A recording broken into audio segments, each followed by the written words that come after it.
Bonjour, dans cette dernière vidéo, on va s'intéresser à la religion et à une comparaison entre les deux empires au niveau de la religion. On a vu dans les vidéos précédentes que les empires, carolingien et byzantin, avaient des points communs, notamment un empereur qui avait des pouvoirs importants, pouvoirs absolus, qui étaient plus ou moins les mêmes.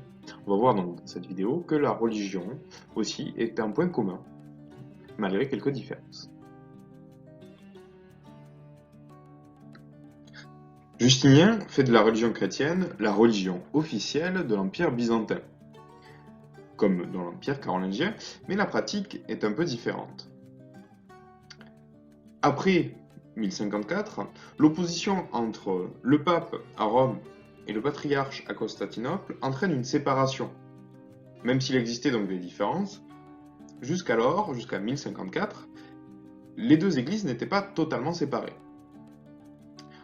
On a alors, après 1054, une séparation de ces deux églises, entre l'église d'Orient et l'église d'Occident.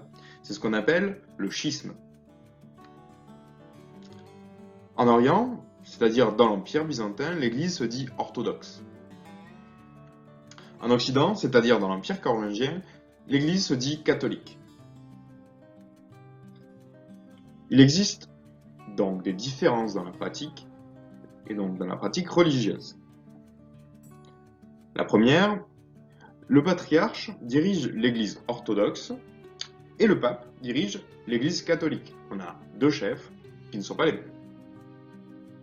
Le Christ, par exemple, est représenté différemment.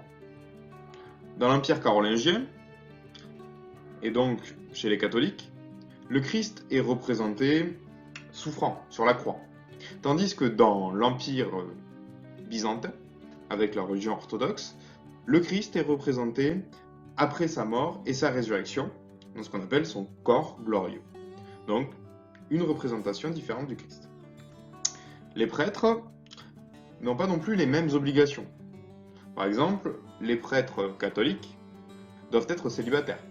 Ce n'est pas le cas des prêtres byzantins dans la religion orthodoxe, qui peuvent fonder une famille. Mais les deux empires cherchent à diffuser leur religion. Ils cherchent à convertir les peuples païens, et parfois en utilisant la force. C'est ce qu'on avait vu avec Charlemagne et l'exemple des Saxons.